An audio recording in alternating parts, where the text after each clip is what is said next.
నమస్తే. Welcome to Andhra Prabha. నేను తేజస్వి. దీపం ఉన్నప్పుడే ఇల్లు చక్కబెట్టాలన్న పాలసీతో ఎడాపెడా రెమ్యునరేషన్స్ పెంచేసి బాగానే జేబులు నింపుకుంటున్నారు. ఆపై యాడ్స్, సోషల్ మీడియా ప్రకటనలు ఇలా అయితే ఎంత చేసినా కూడా ఏడాదికి 400 కోట్లు సంపాదిస్తారా అంటే అది అసంభవమే. అయితే ఓ హీరోయిన్ మాత్రం ఒకప్పుడు సినిమాలలో నటించి ఆ తర్వాత వాటికి చెక్ పెట్టి బిజినెస్ రంగంలోకి అడుగుపెట్టింది. ఇప్పుడు ఏడాదికి 400 కోట్లకు పైగా సంపాదిస్తుందట.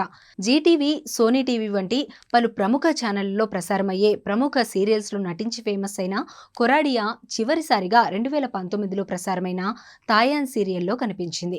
ఇక ఆ సమయంలో నటనకు స్వస్తి చెప్పిన ఆమె మెల్లగా వ్యాపారంలోకి అడుగుపెట్టింది. రెనీ అనే కాస్మెటిక్స్ కంపెనీని ప్రారంభించగా అది ప్రారంభించిన కొద్ది రోజులకే లాభాల మీద లాభాలు రావడం జరిగింది.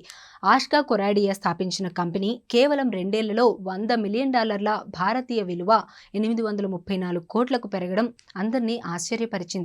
2024 ఆర్థిక సంవత్సరంలో అక్షా కొరాడియాకు చెందిన రెనీ కంపెనీ 400 కోట్ల ఆదాయాన్ని ఆర్జించింది. సరైన సమయంలో ఇండస్ట్రీని వదిలేసి ఆమె పారిశ్రామికవేత్తగా జెండా ఎగరేసి ఇప్పుడు కోట్లని ఆర్జిస్తుంది. ఆమె ఎదుగుదలను చూసి అందరూ ఆశ్చర్యం వ్యక్తం చేస్తున్నారు. ఆష్కా ముందు సమంత, నయనతార వంటి వారు కూడా సరితూగరు అంటూ కమెంట్స్ చేస్తున్నారు. ఇప్పటి నటీమణులెందరికో ఆమె తప్పక ఆదర్శకంగా నిలుస్తుందని కొందరు కమెంట్స్ చేస్తున్నారు. కాగా లేడీ సూపర్ స్టార్ నయనతార ప్రస్తుతం సినిమాలు చేస్తూనే బిజినెస్లు కూడా చేస్తుంది. లిప్పం, నైన్ స్కిన్ వంటి సంస్థల ద్వారా కోట్లాది రూపాయలు సంపాదిస్తుంది. దీంతో పాటు పెమి9, సాయివేల్ వంటి కంపెనీల్లోనూ పెట్టుబడులు కూడా పెట్టింది. మరోవైపు సమంత సాహి అనే టెక్స్టైల్ నడుపుతూనే మరోవైపు నర్సరీ స్కూల్ ఒకటి నడుపుతుంది. ఈ కామర్స్ కంపెనీలో పలు పెట్టుబడులు కూడా పెట్టింది.